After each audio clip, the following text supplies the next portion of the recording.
Grow up your life में आप सबको एक बार फिर से श्वेता का प्यार भरा नमस्कार। मैंने लास्ट ब्लॉग में आप सबको बताया था कि मैं 1 महीने काफ़ी बिज़ी रहने वाली हूँ। लेकिन मुझे बहुत से कमेंट आए और मेरे सारी फ्रेंड्स ने मुझसे कहा है कि आप कितनी भी बिज़ी रहो लेकिन डेली वीडियो ज़रूर अपलोड करो दीदी। हमेशा से मेरी वीडियो प्रॉब्लम सॉल्विंग ही रही है। आज की ब्लॉग में सूरत की शॉपिंग तो आप सब देखेंगे ही, लेकिन वर्क फ्रॉम होम से रिलेटेड बहुत सारे कमेंट आए हैं और आज की वीडियो में हम उसके बारे में भी बात करेंगे। लास्ट ब्लॉग जिस जगह पर मैंने छोड़ा था ये उसके आगे की ही क्लिप है। मैं और मेरे हस्बैंड सूरत शॉपिंग करने जा रहे हैं। हालांकि बहुत अधिक क्लिप मैं कैप्चर नहीं कर पाई हूँ, फिर भी मेरे पास जितनी क्लिप्स अवेलेबल है उसे मैं वीडियो में ज़रूर शेयर करूँगी। हाँ, मैंने जितनी भी शॉपिंग की है उसके लिए पूरी कोशिश करूँगी कि एक अलग से ब्लॉग बनाऊँ और अपनी सारी शॉपिंग आप लोगों के साथ शेयर करूँ। तनिष को मैंने अपनी छोटी बहन प्रीति के घर ही छोड़ दिया था क्योंकि गर्मी काफ़ी थी। ट्रेन में घुसते ही सबसे पहले मैं जा कर के विंडो सीट के पास बैठ गई। 2 दिन हम सूरत में शॉपिंग करने वाले हैं और जितने भी फैमिली मेम्बर्स हैं, मैके के, ससुराल के, बच्चों के, सबके कपड़े लेने थे।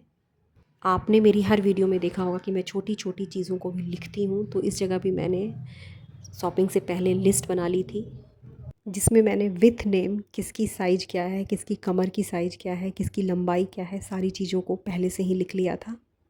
ट्रेन की चाय घर जितनी टेस्टी नहीं होती है। मैं चाय भी कम पीती हूँ लेकिन ट्रेन में इस तरीके से चाय पीना मुझे बहुत अच्छा लगता है। शॉपिंग तो 1 दिन या 2 दिन में भी हो जाती, लेकिन फिर भी मैंने एक और दिन का स्टे लिया है क्योंकि आज तक मैंने यही फ़ील किया है कि जिस चीज़ में भी हम जल्दबाजी करते हैं कुछ ना कुछ गड़बड़ ज़रूर हो जाता है।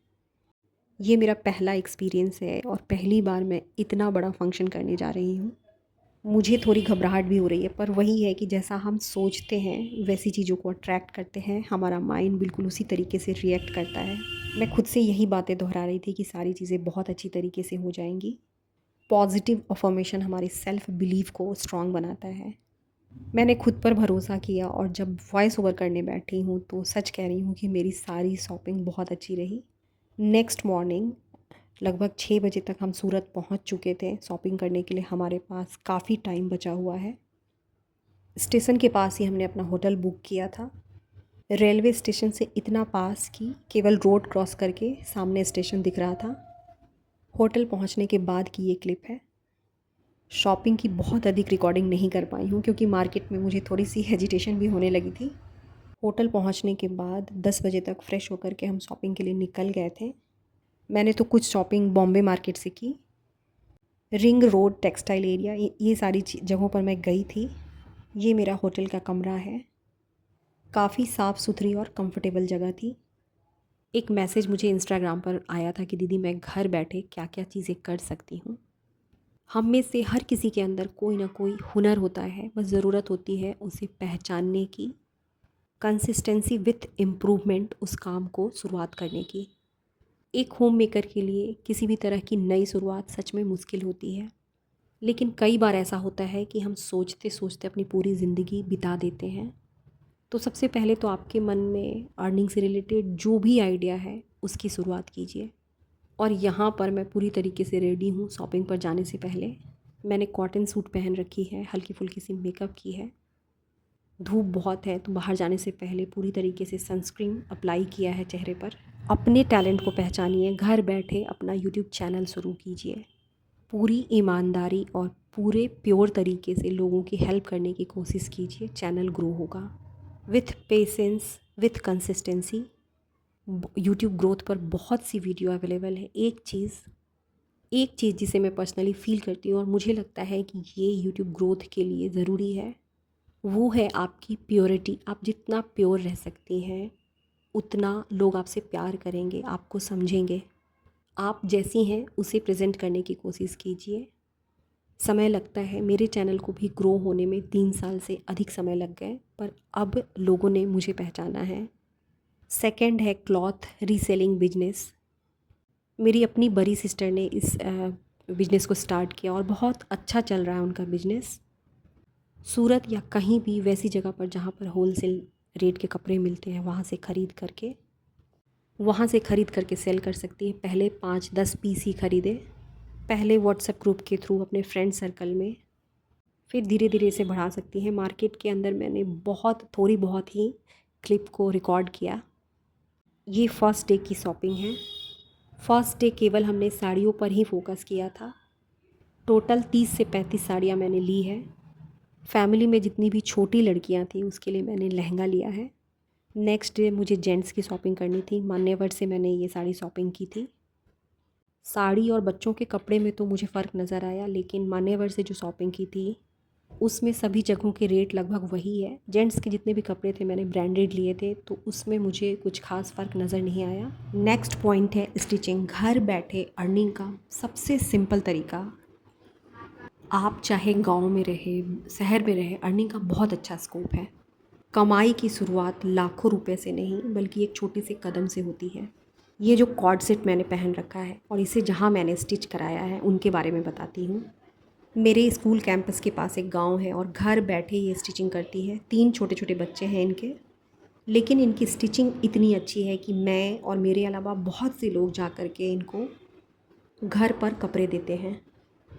प्रोडक्ट लिंक शेयर करके वहाँ से अर्निंग होती है। किसी भी स्किल को सीखने में, किसी भी चीज़ को सीखने में वक्त लगता है। ऐसा नहीं है कि किसी भी चीज़ की शुरुआत हम आज से करें और कल से हमारी अर्निंग होने लगेगी। आज एक छोटी सी नई चीज़ सीखिए, कल उसकी छोटी शुरुआत कीजिए। 1 साल बाद अपनी प्रोग्रेस देखिए, कुछ न कुछ गेन करेंगे आप। ऑनलाइन टीचिंग या ट्यूशन, मैंने कुछ समय के लिए टीचिंग भी की थी। आसपास के कुछ बच्चों को पढ़ाती थी। स्टार्टिंग में तो 1-2 बच्चे ही आए थे, लेकिन धीरे धीरे बच्चे बहुत अधिक बढ़ने लगे थे। अच्छे ट्यूटर की आज भी बहुत अधिक डिमांड है। सीनियर क्लासेस से प्रॉब्लम है तो जूनियर क्लासेस से स्टार्ट कीजिए। यहाँ भी सीखने का स्कोप है।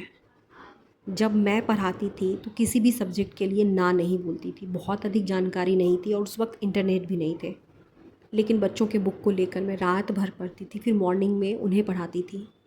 मेरे पढ़ाने का तरीका सबको बहुत पसंद आता था। हार मानने के लिए हमें ये जीवन मिला ही नहीं है। भगवान भी हमारी परीक्षा लेते रहते हैं और एक दिन वो खुद थक कर हमें वो सब कुछ दे देते हैं जिसके सच में हम हकदार होते हैं। और सच में जिसने भी हिम्मत कर ली वो लाइफ में कुछ भी पा सकता है। आज मुझसे बहुत से लोग कहते हैं कि तुम बहुत लकी हो, लेकिन यहाँ तक पहुँचने के लिए सच में मैंने दिन रात मेहनत की है। यूट्यूब की ही बात ले लो, पेशेंस के साथ, पूरी ईमानदारी के साथ इस पर काम कर रही हूँ। किसी भी एक वीडियो के पीछे अपना 100% लगाती हूँ। आप लोगों तक मेरी ये फीलिंग, मेरी ये वाइब्रेशन पहुँचती है, मेरी ये सच्चाई पहुँचती है और यही कारण है कि यूट्यूब पर मेरे इतने अच्छे अच्छे फ्रेंड्स बने हैं। बहुत से लोग मुझे अपना आइडियल मानते हैं। आप कमेंट सेक्शन में जा कर के देखिए। लेकिन कुछ भी ऐसे हासिल नहीं होता है, उसके पीछे एक लंबी मेहनत होती है। ये लौटने वाले दिन की क्लिप है। मुझे भूख भी लगी थी और कुछ ऐसा चाहिए था जो बिल्कुल सिंपल हो, तो हैदराबादी बिरयानी मैंने ऑर्डर की है। वेज बिरयानी है, पहली बार खा रही हूँ, मुझे इसका टेस्ट बहुत अच्छा लगा था। घर जाकर के इसे ट्राई करूँगी। मटर, प्याज और मशरूम डाल करके ये बिरयानी बनाई गई है। खाना खाने के बाद तुरंत हम निकल गए थे क्योंकि उसके बाद हमारी ट्रेन थी दिल्ली के लिए। पहले प्रीति के घर जाना है तनिष को लेने, क्योंकि तनिष तो अभी वहीं है। तनिष को लेने के बाद सीधे मुझे अपने क्वार्टर लौट जाना है, क्योंकि मुझे ससुराल जाने की भी तैयारी करनी है। वहाँ पे बहुत बड़ा फंक्शन है और ये फंक्शन मैं ही कर रही हूँ। प्रीति के घर सुबह सुबह हम पहुँच गए थे। पहुँचने के बाद हमने ब्रेकफास्ट किया। प्रीति ने घर के लिए खाना बना करके दे दिया था। तनिष भी है, अभी बस हम वापस लौट रहे हैं। शॉपिंग के बाद ये मेरी हालत हो गई है, बहुत थक चुकी हूँ। दिल्ली से हरियाणा लौटते समय ट्रैफिक बहुत थी। दोपहर का समय था तो गर्मी भी काफ़ी हो गई थी। प्रीति ने बहुत कहा कि दीदी थोड़ा रेस्ट ले लीजिए, लेकिन मुझे आज ही लौटना था। वापस लौट करके पैकिंग भी करनी है। आगे की वीडियो में कहाँ जाना है, मेरे यहाँ क्या फ़ंक्शन है, सारी चीज़ों की जानकारी आप सबको देती रहूँगी। घर पहुँच करके थोड़ी देर रेस्ट लेने के बाद मैंने बाकी चीज़ों को संभालना शुरू किया, उसकी भी वीडियो आएगी। आज की वीडियो यहीं ख़त्म करती हूँ। वीडियो कैसी लगी एक बार आप सब बताइएगा ज़रूर। एक बार फिर से आप सबको श्वेता का प्यार भरा नमस्कार। जल्दी ही मिलते हैं नेक्स्ट वीडियो में, तब तक के लिए बाय बाय।